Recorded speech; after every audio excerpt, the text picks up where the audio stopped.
প্ৰথম কথা আপোনাক ধন্যবাদ জ্ঞাপন কৰিছোঁ ইমান এটা সুন্দৰ প্ৰশ্ন সোধাৰ বাবে মোক আচলতে দিহিঙপুৰীয়া গ্ৰন্থ উৎসৱৰ আয়োজনৰ আঁৰত বহুত কাহিনী আছে বিভিন্ন ধৰণৰ উদ্দেশ্য আৰু লক্ষ্য আগত ৰাখি আমি দিহিঙপুৰীয়া গ্ৰন্থ উৎসৱখনি আয়োজন কৰিছোঁ যতদূৰ সম্ভৱ মোৰ যিমানটো মনত পৰে প্ৰায় 2004 চনতে এখন বিদ্যালয়ৰ প্ৰাংগণতে এনেকুৱা এখন গ্ৰন্থমেলা আয়োজন কৰিছিলে তাৰপিছত ঠিক তেনেদৰে গঠনমূলক অনুষ্ঠান আমাৰ কুটুৱা বালিগাঁৱত যদিও কিছুমান কথা মই ক'ব লাগিব কুটুৱা বালিগাঁৱত আজিলৈকে মই দেখা নাই মোৰ আজি 20-22 বছৰ হৈ গ'ল অথচ মই তেনেধৰণৰ অনুষ্ঠান দেখি পোৱা নাই যেহেতু আমি কিছুমান ঠেক গণ্ডিৰ মাজত সোমাই থাকোঁ আমাৰ গাঁৱলীয়া মানুহ বুলি আমাৰ অলপমান আমি নিজে নিজকে ভাবি লওঁ আমি যেতিয়া বাহিৰলৈ ওলাই যাওঁ চহৰৰ যেতিয়া বেলেগ কিছুমান পৰিৱেশ পাওঁ এই পৰিৱেশবিলাকে আমাক কিছুমান কাম কৰিবলৈ বৰ বেলেগ ধৰণে অনুপ্ৰেৰণা যোগায় প্ৰথম অৱস্থাত আমাৰ বালিগাঁওখনত এনেকুৱা কিছুমান ছাত্ৰ ছাত্ৰী আছে আপোনালোকে এইটো ভাবি আচৰিত খাব যেতিয়া আমি গ্ৰন্থমেলাখন আয়োজন কৰিবলৈ লৈছিলোঁ তাৰ প্ৰাক মুহূৰ্তত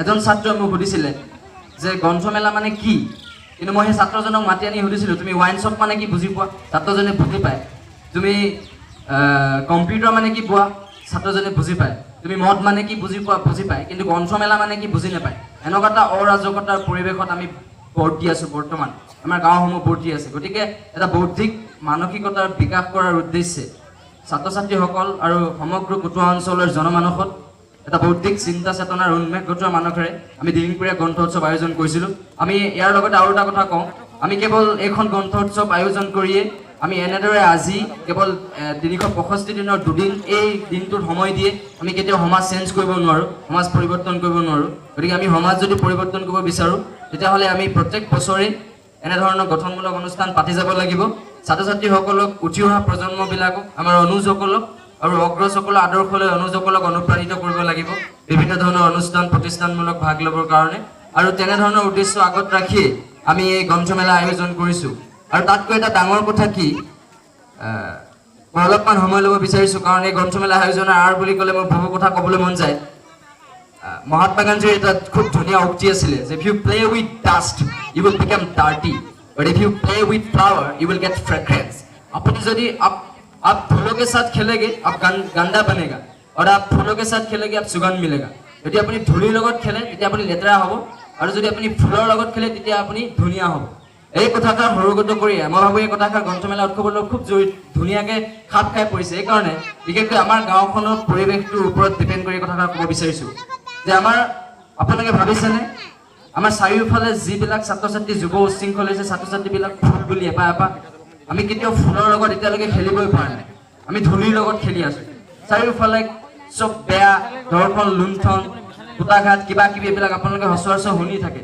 গতিকে তেনেধৰণৰ ধূলিৰ লগত আমি খেলি আছোঁ আৰু সেইকাৰণে আমি লেতেৰা হৈ গৈ আছোঁ গতিকে আমি ফুলৰ লগত খেলিবলৈ হ'লে আমি প্ৰথমতে ফুলনি পাতিব লাগিব বীজ সিঁচিব লাগিব গতিকে এইখন গ্ৰন্থমেলাৰ দ্বাৰা আমি কুটুৱা বালিগাঁও সমগ্ৰ কুটুৱা অঞ্চলত আমি ফুলৰ বীজ সিঁচিছোঁ যাতে তাৰ পৰা ভাল ভাল ধুনীয়া ধুনীয়া ফুল ওলাওক ভাল ভাল ফুলবোৰ ফুলি চাৰিওফালে সুগন্ধি বিলাওক তেনেধৰণৰ উদ্দেশ্য আগত ৰাখি আমি গ্ৰন্থমেলাখন আয়োজন কৰিছিলোঁ আৰু তাতকৈ ডাঙৰ কথা সকলোৱে কিতাপ পঢ়ক কাৰণ মই কিতাপ ইমান নপঢ়োঁ নিজেই নপঢ়োঁ যদিও মই এজন কলেজৰ ছাত্ৰ আজিকালি ছেমিষ্টাৰ ছিষ্টেমত কলেজৰ পাঠ্যক্ৰমৰ লগতে জড়িত হৈ থাকিবলগীয়া হয় তথাপিতো ধৰোঁতে খৰ মাৰি মনৰ চাহিদা পূৰণৰ কাৰণে দুই এখন বাহিৰা কিতাপ নপঢ়া নহয় হ'লেও ইয়াত যিমান সংখ্যক লোক উপস্থিত আছে যদি ইয়াত 100 সংখ্যক লোক উপস্থিত আছে তেনেহ'লে হয়তো মই 99 জনৰ ভিতৰতে পঢ়িম 99 নম্বৰজনে কিতাপ পঢ়িম কাৰণ মই ইমান কিতাপ নপঢ়োঁ কিন্তু অথচ কিতাপ নপঢ়িলেও কিতাপৰ প্ৰতি যোনটো আগ্ৰহ কিতাপ কিনি থৈ দিয়াটো এটা ভাল মই ভাবোঁ এটা ভাল কাম কাৰণ অসমৰ প্ৰখ্যাত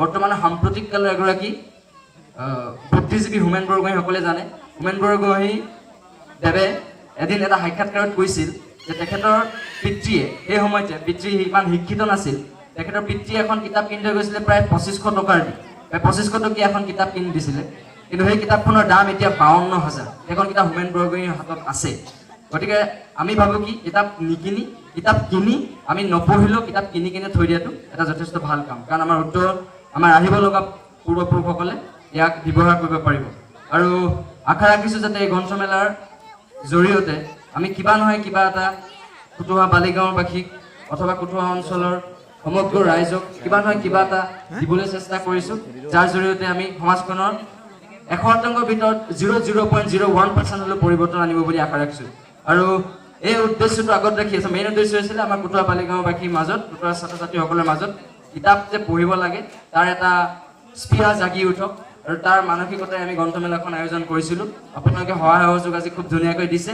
আশা ৰাখিছোঁ অনাগত দিনতো সহায় সহযোগ পাম, যিহেতু কাইলৈ আছে, কাইলৈতো দিব লাগিবই, আৰু অনাগত যিবিলাক অনুষ্ঠান প্ৰতিষ্ঠান পাতোঁ সেইবিলাকতো আপোনালোকলৈ সহায় সহযোগ আশা ৰাখি মই মোৰ ক'বলগীয়াখিনি ইমানতে সামৰিম। ধন্যবাদ। পিংকু ফুকনলৈ ধন্যবাদ জ্ঞাপন কৰিছোঁ। সুন্দৰভাৱে তেওঁলোকৰ এইটো প্ৰথম প্ৰচেষ্টা, যদিও এই প্ৰথম প্ৰচেষ্টাতে কিছুমান আমি পৰিপক্কতা আমি দেখা পাইছোঁ। ইমান সুন্দৰকৈ আয়োজন কৰিছে তেওঁলোকে। মই আইতাৰ ওচৰলৈ আমি যাম। আইতা কেনেকুৱা লাগিছে কওকচোন বাৰু, মনৰ কথাটো কওক, কেনেকুৱা লাগিছে? গ্ৰন্থ উৎসৱ হৈছে আপোনালোকৰ গাঁৱতে, আজি দেখিছোঁ আমি। আইতা কিবা কিতাপ পত্ৰ কিনিলে নে আপুনি? পঢ়িব নাজানো। নাজানে? একো নাই, একো নাই, একো নাই। আপুনি পঢ়িব নাজানিলেও আপুনি কিন্তু ইয়ালৈ যে আহিছে এইটো এটা ডাঙৰ এটা উৎসাহ আমাৰ কাৰণে, নহয় জানো? আপোনাৰ কেনেকুৱা লাগিছে আইতা? ভালেই নে আমাৰ? ভাল লাগিছে। কিতাপ কিনিলে আপুনি? পঢ়িব পাৰে নোৱাৰে? আইনাম বিয়ানাম গায় নাই আপুনি? নাগায়। ইয়াতে আমাৰ আইনাম বিয়ানামৰ কিতাপ আছে নহয়, আপুনি চকুৰে নেদেখে। আপোনাৰ কেনেকুৱা লাগিছে? দাদা আপোনাৰ কেনেকুৱা লাগিছে? আপুনি আজি কিমান ভাল লাগিছে? ভাল লাগিছে, খুব ভাল লাগিছে। আৰু দাদাই মানে খুব ইম'চনেল হৈ পৰিছে, খুব ভাল লাগিছে। আহিছোঁ আমাৰ এই গ্ৰন্থমেলাৰ মূল এজন ব্যক্তিলৈ আমি আহিছোঁ, যিজন ব্যক্তিৰ আশীৰ্বাদ নহ'লে আমি হয়তো গ্ৰন্থমেলাখন আয়োজন কৰিব নোৱাৰিলোঁহেঁতেন। এই বিদ্যালয়খনৰ প্ৰধান শিক্ষক মোহন বৰা ছাৰ। মোহন বৰা ছাৰ, মই মোহন বৰা ছাৰক মাতিছোঁ ইয়ালৈ। মোহন বৰা ছাৰ আহিব লাগে। আৰু মোহন বৰা ছাৰে মোক প্ৰথমতে কৈছিলে যে মই পিছফালে থাকি মোক খুব প্ৰশ্ন নকৰিবি দেই, ছাৰক মানে সদায় ভাল লাগে, ছাৰক বন্ধুৰ নিচিনাই থাকোঁ। কিন্তু আজি লগ পাইছোঁ, বেলেগ এটা ৰূপত ছাৰক লগ পাইছোঁ। সেই ৰূপটো হৈছে ছাৰৰ যিটো মহানুভৱতা। সঁচাকৈয়ে আমি এটা কথা স্বীকাৰ কৰিব লাগিব, আমি ইজনে সিজনৰ পৰা পোৱা যি মহানুভৱতা, যি সহায় সহযোগিতা, সেই সহায় সহযোগিতাৰ পৰাই আমি ক্ষুদ্ৰ ক্ষুদ্ৰ কামবিলাক আমি কৰিব পাৰোঁ, আৰু ক্ষুদ্ৰ ক্ষুদ্ৰ কামবিলাকে বহুত ডাঙৰ কাম কৰিব পাৰে। আপোনাৰ ওচৰলৈ যেতিয়া আমাৰ ছাত্ৰসকল যেতিয়া গৈছিলে, শিশুসকল, মহিলা, বদৰ অন্যান্য ছাত্ৰসকল গৈছিলে, আপোনাৰ কেনেকুৱা লাগিছিলে? আপুনি যে ইমান ডাঙৰ এটা কাম কৰিলে, আপোনাক আমাক গ্ৰন্থমেলাখন উদযাপন কৰিবৰ কাৰণে সুবিধা প্ৰদান কৰিলে, অনুমতি প্ৰদান কৰিলে, কেনেকুৱা লাগিছে আপোনাৰ? ধন্যবাদ আমাৰ নেওগ ডাঙৰীয়ালৈ। গতিকে আমি আজি যিখন এই বালিগাঁও প্ৰাথমিক বিদ্যালয়ত যিখন গ্ৰন্থ উৎসৱ পাতিবলৈ আয়োজন কৰিছিলে আমাৰ প্ৰাক্তন ছাত্ৰ, অৱশ্যে মই যিকেইজন ছাত্ৰই এই দিশত আগভাগ লৈছে আটাইকেইজনকে মই পঢ়োৱা আৰু এই বিদ্যালয়তে, গতিকে বহুতেই ভাল লাগিলে। তেখেতলোকে মোৰ ওচৰলৈ আহি বিদ্যালয়খনৰ পৰামৰ্শ ল'বলৈ আহিলে। মই বোলো এতিয়া ইমানেই ধুনীয়া এটা অনুষ্ঠান তোমালোকে পাতিবলৈ আগভাগ লৈ আগবাঢ়িছা, তোমালোকক যিমান পাৰোঁ আমি উৎসাহ উদ্দীপনা দিম। গতিকে কেনেধৰণে পাতিলে আমাৰ এই গ্ৰন্থ উৎসৱ উন্নতি হ'ব আৰু বিশেষকৈ পঢ়ুৱৈ সংখ্যা বাঢ়িব। গতিকে এই পঢ়ুৱৈ সংখ্যাক লৈ আমি গ্ৰন্থ উৎসৱখন পতাৰ মেইন উদ্দেশ্য হিচাপে আমাৰ বালিগাঁওবাসী ডেকা যুৱকসকলে যি অনুষ্ঠানটো পাতিছে যথেষ্ট সৰ্বাত্মক অনুষ্ঠান বুলিয়ে ক'ব লাগিব। কাৰণ আজি এটা আমাৰ নতুন প্ৰজন্মৰ নিচিনা এই ছাত্ৰীগৰাকীয়ে এই অনুষ্ঠানটো যে পাতিছে, পতাৰ কাৰণে আমাৰ বহুতেই লাভভৰত থাকিব। কাৰণ পঢ়ুৱৈ সংখ্যা বাঢ়িব, গ্ৰন্থৰ লগত যোগসূত্ৰ কৰি বন্ধুত্ব কৰি যথেষ্ট শিক্ষা আহৰণ কৰি নিশ্চয় শিক্ষাৰ উন্নতি লাভৱান হ'ব বুলি ভাবোঁ। গতিকে কেনেকৈ হয় আমাৰ বিদ্যালয়ৰ পাৰ্মিশ্যনটো ল'ব লাগে, নেওগ ডাঙৰীয়াই সোধাৰ প্ৰশ্নৰ উত্তৰৰ পৰা কৈছোঁ। নেওগ ডাঙৰীয়াই সুধিছে যে কেনেধৰণে আপুনি আগভাগ ল'লে। গতিকে মই বিশেষ তেখেতলোকৰ যিখিনি অসুবিধা হয় আজি কিছু সময়ৰ পৰলৈকে মই